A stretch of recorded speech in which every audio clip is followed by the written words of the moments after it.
Dat is inderdaad niet geregeld. Dus daar zal de Nederlandse regering een nieuw besluit over moeten nemen. En we hadden met elkaar afgesproken dat als we op 1 januari de LAFT zou zijn aangenomen in de Staten van Aruba. En als er dan ook een bestuurlijk akkoord zou zijn over de Rijkswet, dat er dan een lager rentepercentage zou ingaan.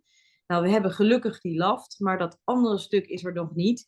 En dat betekent dus dat die renteverlaging per 1 januari niet ingaat.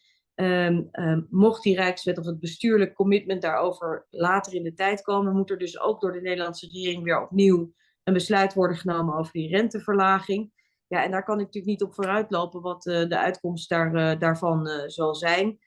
Zolang ik er nog ben, wil ik me daar best graag druk voor inzetten. Maar ik kan die besluitvorming niet, daar kan ik niet op vooruitlopen. Inderdaad, het tijdstip is 1 januari. En zolang er geen andere besluiten zijn genomen, dus geen bestuurlijk commitment is of iets anders, blijft het rentepercentage zoals het is.